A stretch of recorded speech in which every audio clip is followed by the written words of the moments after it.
നോക്കൂ, ഇപ്പോൾ അരുൺ വിശദീകരിച്ചതുപോലെ കേരളത്തെ സംബന്ധിച്ച് ഞെട്ടിക്കുന്നൊരു വാർത്തയായിരുന്നു ഇതല്ലേ. നമ്മൾ രാവിലെ ഇത് റിപ്പോർട്ട് ചെയ്ത് തുടങ്ങുന്ന നിമിഷം മുതൽ ഇപ്പോൾ ഇത് ചർച്ച ചെയ്തുകൊണ്ടിരിക്കുന്ന നിമിഷം വരെ കേരളത്തിലെ മുഴുവൻ കുടുംബങ്ങളിലും ഈ വിഷയം ഒരു സുപ്രധാന വാർത്തയാണ്, ഒരു സുപ്രധാന സംഭവമാണ്. അങ്ങേയറ്റം ഖേദകരമായൊരു കാര്യമാണ് ആലപ്പുഴയിൽ സംഭവിച്ചത് എന്ന കാര്യത്തിൽ എനിക്കൊരു തർക്കവുമില്ല. നമ്മൾ മനസ്സിലാക്കേണ്ട ഒരു കാര്യം, നമ്മളിപ്പോഴും അഭിമാനം കൊള്ളുന്ന ഒരു കാര്യമുണ്ട്. ആരോഗ്യ മേഖലയിൽ കേരളം കൈവരിച്ചിരിക്കുന്ന ഒരു നേട്ടം എന്ന് പറയുന്നത് ചെറുതല്ല. അത് ഒട്ടും തന്നെ ചെറുതായി ഞാൻ കാണുന്നില്ല. ഏത് ലോക മാനദണ്ഡം ഉപയോഗിച്ച് നമ്മൾ പരിശോധിച്ചാലും നമ്മുടെ സംസ്ഥാനത്തെ ആരോഗ്യ മേഖലയുടെ പ്രവർത്തനം എന്ന് പറയുന്നത് അങ്ങേയറ്റം ശ്ലാഘനീയമാണ്. നമ്മുടെ ജനന നിരക്ക് മെച്ചപ്പെട്ട തോതിലാണ്, നമ്മുടെ മരണനിരക്ക് മെച്ചപ്പെട്ട തോതിലാണ്, അതുപോലെ തന്നെ നമ്മുടെ പ്രതിശീർഷ ആരോഗ്യത്തിൻ്റെ തോത് വളരെ മെച്ചപ്പെട്ട രീതിയിലാണ്. നമ്മുടെ ആരോഗ്യ മേഖല വളരെ പ്രധാനപ്പെട്ട ഒരു മേഖല എന്നുള്ള നിലയ്ക്ക് നന്നായി പ്രവർത്തിച്ചുകൊണ്ടിരിക്കുന്ന ഒരു മേഖലയാണ്. ഇതൊക്കെ നമ്മൾ പറയുമ്പോഴും നോക്കൂ, നമ്മുടെ ആരോഗ്യ രംഗത്ത് എത്രയെത്ര അനാവശ്യ പ്രവണതകളാണ് അനുദിനം റിപ്പോർട്ട് ചെയ്തുകൊണ്ടിരിക്കുന്നത് അല്ലേ. ഇപ്പോൾ ചികിത്സാ പിഴവ് മൂലം രോഗി മരിച്ചു എന്നുള്ളത് ഇന്നിപ്പോൾ ഒരു സുപ്രധാന വാർത്തയല്ലാതായി മാറിയിരിക്കുന്നു. അഥവാ നമ്മളൊക്കെ അത്തരം വാർത്തകളോട് പൊരുത്തപ്പെട്ടിരിക്കുന്നു. ഇന്നിപ്പം കേരളത്തിൽ ഏത് ജില്ലയിലെ ഒരു പ്രാദേശിക പേജ് എടുത്ത് നോക്കിയാൽ 3-4 ദിവസത്തിനുള്ളിൽ ഇത്തരത്തിലൊരു പ്രാദേശിക വാർത്തയായി നിങ്ങൾക്ക് കാണാം. ചികിത്സാ പിഴവ് മൂലം അല്ലെങ്കിൽ ചികിത്സ കിട്ടാതെ രോഗി മരിച്ചിരിക്കുന്നു. അതൊരു ടെംപ്ലേറ്റ് ആയിട്ട് മാറിയിട്ടുണ്ട്. അവിടെ ഇപ്പം ഈ പറയുന്ന ജില്ല ഏത്, രോഗിയുടെ പേര് ഏത് എന്നത് മാത്രം മാറ്റി എഴുതി കഴിഞ്ഞാൽ ആ മാറ്റർ സെറ്റായിട്ടുണ്ട്. ആ അർത്ഥത്തിൽ നമുക്ക് ഇതൊക്കെ വളരെ സ്വാഭാവികവും സാധാരണവുമായി മാറിക്കഴിഞ്ഞിരിക്കുന്നു എന്നുള്ളത് വളരെ ഗതികെട്ടൊരു കാര്യമാണ്. ഇപ്പോൾ വന്ദനാദാസ് എന്ന് പറയുന്നൊരു ഡോക്ടർ ആക്രമിക്കപ്പെടുന്നു, കൊല്ലപ്പെടുന്നു അല്ലേ. നമ്മുടെ ആരോഗ്യ മേഖലയിൽ സംഭവിക്കുന്നൊരു കാര്യമാണ്. ഹർഷിന എന്ന് പറയുന്നൊരു സ്ത്രീ കോഴിക്കോട്ട് എത്രയോ വർഷങ്ങളായിട്ട് വയറ്റിൽ കത്രിയ വെച്ചുകൊണ്ട് ജീവിച്ചുകൊണ്ടിരിക്കുന്നു അല്ലേ. ഈ പറയുന്ന ആലപ്പുഴ വണ്ടാനം മെഡിക്കൽ കോളേജിൽ 6 മാസം മുമ്പാണ് ഒരു വാർത്ത റിപ്പോർട്ട് ചെയ്തത്. ഉമൈബാൻ എന്ന് പറഞ്ഞൊരു സ്ത്രീ 70 വയസ്സുണ്ട്, ചികിത്സ കിട്ടാതെ മരിച്ചു പോകുന്നു. തിരുവനന്തപുരം മെഡിക്കൽ കോളേജിൽ എത്ര പ്രാവശ്യം നമ്മൾ റിപ്പോർട്ട് ചെയ്തിട്ടുണ്ട്. പുഴുവരിക്കുന്നു ആളുകളെ, രോഗികളെ പുഴുവരിക്കുന്നു. ഈ രീതിയിൽ നിരന്തരം നമ്മുടെ ആരോഗ്യ മേഖലയിൽ ഒട്ടും ശുഭകരമല്ലാത്ത വാർത്തകൾ സംഭവിച്ചുകൊണ്ടിരിക്കുന്നു. നമ്മുടെ ആരോഗ്യ മേഖല മികച്ചതാണെന്ന് പറയുമ്പോൾ പോലും നമുക്കറിയാമല്ലോ, ഇപ്പോൾ ഇടുക്കിയിൽ ഒരാൾക്കൊരു വലിയ അസുഖമുണ്ടായാൽ എത്ര കിലോമീറ്റർ താണ്ടി കോട്ടയം മെഡിക്കൽ കോളേജിൽ തന്നെ ഒരു ചികിത്സ കിട്ടാൻ ഇടുക്കിയിൽ മെഡിക്കൽ കോളേജില്ല. അതേപോലെ തന്നെയാണ് വയനാട്ടിൻ്റെ സ്ഥിതി. മാനന്തവാടിയിലൊരു മെഡിക്കൽ കോളേജാണ് നമ്മൾ പറയും, അവിടെ ഒരു ബോർഡും വെച്ചിട്ടുണ്ട്. പക്ഷേ എന്തെങ്കിലും സംഭവിച്ചാൽ കോഴിക്കോട്ടേക്ക് യാത്ര ചെയ്ത് കോഴിക്കോട് മെഡിക്കൽ കോളേജിൽ എത്തണം. കാസർഗോഡ് ഏതോ ഒരു മുക്കിലോ മൂലയിലോ കൊണ്ടുപോയിട്ടൊരു മെഡിക്കൽ കോളേജ് സ്ഥാപിച്ചിട്ടുണ്ട്. ആർക്കും അവിടെ ഒരു ഗുണവുമില്ല. ഇനി മാത്രവുമല്ല, എത്ര ശസ്ത്രക്രിയകളാണ് വൈദ്യുതി കിട്ടാതെ, വെള്ളം കിട്ടാതെ മുടങ്ങുന്നത്. ഇത്തരമൊക്കെ സാഹചര്യങ്ങൾ നിരന്തരം നമ്മുടെ സമൂഹത്തിൽ വാർത്തയായിക്കൊണ്ടിരിക്കുന്നു. ഇതൊന്നും പരിഹരിക്കപ്പെടുന്നില്ല. അപ്പോഴും നമ്മൾ എയിംസിന് വേണ്ടി വാദിച്ചുകൊണ്ടും ഇരിക്കും. എയിംസ് ആവശ്യമാണ്, ഒരു സംശയവുമില്ല.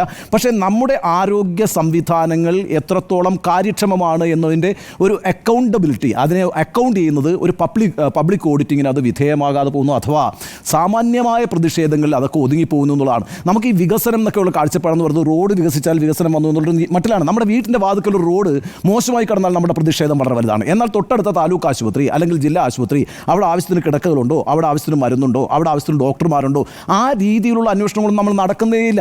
എന്ന് മാത്രമല്ല, അത്തരത്തിലുള്ളൊരു ജനകീയ അവബോധം രൂപപ്പെട്ട് വരുന്നില്ല. നമ്മുടെ റോഡ് വികസനമാണ് നമുക്ക് പ്രധാന വികസനമായി മാറുന്നത് എങ്കിൽ നമ്മളുടെ ആരോഗ്യം എന്ന് പറയുന്നത് എത്ര പ്രധാനമാണ്. നമുക്കൊക്കെ നമ്മൾ അത്യാവശ്യം കഷ്ടപ്പെട്ട് പൈസ ഉണ്ടാക്കുന്ന ആളുകളായതുകൊണ്ട് സ്വകാര്യ ആശുപത്രികളിലൊക്കെ പോകാൻ കഴിയുന്നുണ്ട്. നോക്കൂ, ഈ നമ്മുടെ സർക്കാർ ആശുപത്രികളിൽ പോയി ചികിത്സ നേടി സന്തോഷത്തോടെ വരുന്ന ആളുകൾ എത്ര കുറവാണ്. അപ്പോൾ ഈ നിലയ്ക്കുള്ള പ്രശ്നങ്ങൾ നമ്മുടെ ആരോഗ്യ മേഖലയെ ചൂഴ്ന്നു നിൽക്കുന്നുണ്ട്. ഞാൻ എപ്പോഴും പറയുന്നൊരു കാര്യമുണ്ട്, സംസ്ഥാനത്തെ ഏറ്റവും 2 പ്രധാനപ്പെട്ട വകുപ്പുകളായിട്ട് ഞാൻ കാണുന്നത് പൊതുവിതരണവും ആരോഗ്യവുമാണ്. പൊതുവിതരണം എന്താണ്? പൊതുവിതരണം എന്ന് പറഞ്ഞാൽ ഭക്ഷണം ഉറപ്പാക്കുന്നു എന്നുള്ളതാണ്. രണ്ടാമത്തെ ആരോഗ്യമാണ്. അപ്പോൾ മനുഷ്യൻ്റെ ഏറ്റവും അത്യന്താപേക്ഷിതമായിട്ടുള്ള ഭക്ഷണം, ആരോഗ്യം എന്നീ മേഖലകളിൽ നമ്മൾ എത്രത്തോളം മുന്നോട്ട് പോയിക്കൊണ്ടിരിക്കുന്നു എന്നത് നമ്മളൊരു ഓഡിറ്റിങ്ങിന് വിധേയമാക്കേണ്ട സമയം കഴിഞ്ഞിരിക്കുന്നു. ഈ വാർത്തകളെല്ലാം സ്വാഭാവികമായി മാറിക്കഴിഞ്ഞിരിക്കുന്നു. ഇപ്പോൾ അരുൺ വളരെ വിശദമായി സൂചിപ്പിച്ചിട്ടുള്ളതുകൊണ്ടും തുടർന്ന് നിങ്ങൾ അത് സൂചിപ്പിക്കുമെന്നുള്ളതുകൊണ്ടും ഞാനിന്ന് ഈ ആലപ്പുഴയിൽ ഉണ്ടായിട്ടുള്ള ദുരന്തത്തിൻ്റെ മറ്റു വിശദാംശങ്ങളിലേക്ക് പോകുന്നില്ല. എങ്കിൽ കൂടിയും നമ്മളെ ഞെട്ടിപ്പിക്കുന്ന ഒരു കാര്യമെന്ന് പറയുന്നത്, ആ ആശുപത്രിയിൽ, കടപ്പുറം ആശുപത്രി എനിക്ക് അറിയാവുന്നതാണ്, ആ ആശുപത്രിയിൽ 100-120 പ്രസവങ്ങൾ പ്രതിമാസം നടക്കുന്നൊരു ആശുപത്രിയാണ്. അത് സ്ത്രീകൾക്കും കുട്ടികൾക്കും വേണ്ടി മാത്രമുള്ളൊരു ആശുപത്രിയാണ്. ആ ആശുപത്രിയിൽ സ്കാനിങ് മെഷീൻ വർക്ക് ചെയ്യുന്നില്ല എന്ന് പറയുമ്പോൾ അവിടെ ഉണ്ടാകുന്നൊരു എന്താണ്, നമ്മുടെ ഈ സ്കാനിങ് മെഷീൻ അവിടെയുണ്ട്, പക്ഷേ അത് ഓപ്പറേറ്റ് ചെയ്യുന്ന റേഡിയോളജിസ്റ്റിനെ അപ്പോയിൻറ്റ് ചെയ്തിട്ടില്ല. ഇതാണല്ലോ പ്രശ്നം എന്ന് പറയുന്നത്. ഇനിയിപ്പോൾ ഈ റേഡിയോളജിസ്റ്റ് ഉണ്ടായാൽ ഇതൊക്കെ കണ്ടുപിടിക്കുമോ? അതൊന്നും നമുക്കറിയില്ല. പക്ഷേ അവിടെ ഒരു ഉത്തരവാദിത്വം ഫിക്സ് ചെയ്യാൻ കഴിയും. ഈ റേഡിയോളജിസ്റ്റ് അവിടെ ഉണ്ട് എങ്കിൽ ആ റേഡിയോളജിസ്റ്റിൻ്റെ കുറച്ചുകൂടി, ഞാൻ പറയുന്നത് ഒരു സർക്കാർ സംവിധാനത്തിൽ അയാൾ കുറച്ചുകൂടി അക്കൗണ്ടബിൾ ആണ് എന്ന് നമുക്ക് പറയാൻ കഴിയും. ഇവിടെ ഇപ്പോൾ എന്താ പ്രശ്നം? അവിടെ സ്കാനിങ് മെഷീനൊക്കെ ഉണ്ട്, പക്ഷേ ഒരു റേഡിയോളജിസ്റ്റിനെ അപ്പോയിൻറ്റ് ചെയ്തിട്ടില്ല. എന്നിട്ട് എന്താ സംഭവിക്കുക? അതിന് ചുറ്റുമുള്ള ലാബുകളെ എംപാനൽ ചെയ്യുക, എന്നിട്ട് ആ എംപാനൽ ചെയ്തിട്ടുള്ള ലാബുകളിലേക്ക് ഈ പറയുന്ന രോഗികളെ അയക്കുക, അവർ അവിടെ നിന്ന് ഇങ്ങോട്ടേക്ക് തന്നുവിടുന്ന റിപ്പോർട്ട് വെച്ചുകൊണ്ട് രോഗികളെ ചികിത്സിക്കുക. ഇവിടെ എവിടെയാണ് ഒരു അക്കൗണ്ടബിലിറ്റി? എന്താണ് ഈ പറയുന്ന ലാബുകൾ ചെയ്യുന്നത്? ആ ലാബുകളുടെ കാര്യക്ഷമത എത്രത്തോളം ഉണ്ട്? ഇതൊന്നും നമുക്ക് ഉറപ്പാക്കാൻ കഴിയില്ല. നമുക്കൊക്കെ അറിയുന്ന പരസ്യമായ ഒരു രഹസ്യം എന്ന് പറയുന്നത് ഇത് ഈ ആശുപത്രികൾ, പ്രത്യേകിച്ച് സർക്കാർ ആശുപത്രികൾ കേന്ദ്രീകരിച്ചുകൊണ്ട് വർക്ക് ചെയ്തുകൊണ്ടിരിക്കുന്ന ഒരു നെക്സസ് ഉണ്ടെന്നേ. അത് മരുന്ന് കമ്പനികളുണ്ട്, അത് ലാബുകളുണ്ട്, ഇതൊക്കെ പരസ്യമായ രഹസ്യമാണ്. അതിനൊക്കെ പ്രവർത്തിക്കാൻ കഴിയുന്ന ഒരു സംവിധാനമായിട്ട് ആരോഗ്യ മേഖലയിൽ ഒരു കോക്കസ് വർക്ക് ചെയ്യുന്നുണ്ട്, ഒരു അധോലോകം വർക്ക് ചെയ്യുന്നുണ്ട് എന്നുള്ളത് നമ്മളെ സംബന്ധിച്ചിടത്തോളം ഒട്ടും തന്നെ പൊറുക്കാൻ കഴിയുന്നൊരു കാര്യമല്ല. ഇപ്പോൾ ഈ ആലപ്പുഴയിൽ ഈ ദമ്പതികൾക്കുണ്ടായ ഒരു ദുരന്തം എന്ന് പറഞ്ഞാൽ ഒന്ന് ആലോചിച്ച് നോക്കൂ. ഒരു കുട്ടിയെ കയ്യിൽ കിട്ടുക എന്ന് പറയുന്നത് എത്ര ശ്രമകരമാണ്, എത്ര കാത്തിരിപ്പാണ്. ആ കാത്തിരിപ്പിനൊടുവിൽ നമ്മളുടെ കയ്യിലേക്ക് കിട്ടുന്ന കുട്ടിയുടെ കണ്ണൊരു വശത്ത്, കാതൊരു വശത്ത്, അല്ലേ, കൈകാലുകൾ വളഞ്ഞിരിക്കുന്നു എന്നൊക്കെ പറയുമ്പോൾ അതിനെ ഏറ്റുവാങ്ങിയ ആ അമ്മയുടെ മനസ്സുണ്ടല്ലോ, ആ അച്ഛൻ്റെ മനസ്സുണ്ടല്ലോ, അതിപ്പോൾ ഇവിടെ ഇരിക്കുന്ന നമ്മൾ സംസാരിക്കുമ്പോൾ തന്നെ നമ്മുടെ ഹൃദയമിടിപ്പ് വർദ്ധിക്കുകയാണ്.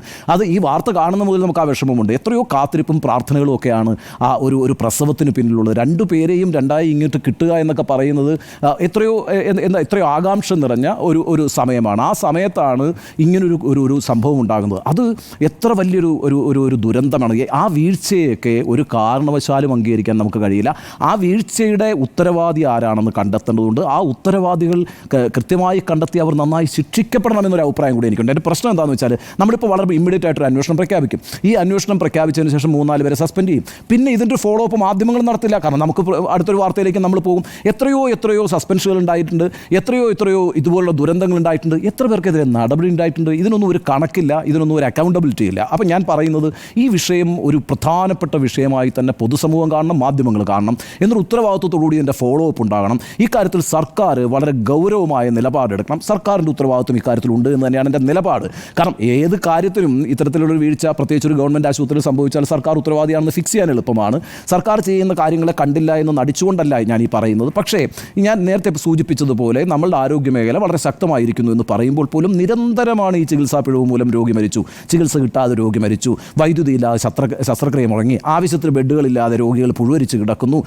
ഇങ്ങനെയൊക്കെയുള്ള വാർത്തകൾ നിരന്തരം വരുമ്പോൾ നമ്മളിതൊക്കെ വളരെ സ്വാഭാവികമായ വാർത്തകളായിട്ട് ഒട്ടും തന്നെ സെൻസിറ്റീവ് അല്ലാതെ നമ്മൾ ഈ വാർത്തകളൊക്കെ ഇങ്ങനെ വായിച്ചു വിടുകയോ കണ്ടുപിടുകയോ ചെയ്യുന്ന ഒരു സമൂഹമായി കൂടി മാറിയിട്ടുണ്ട്.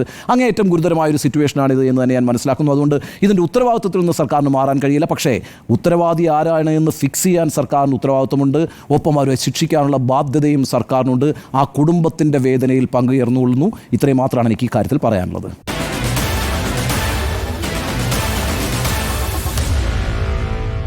Meet the editors.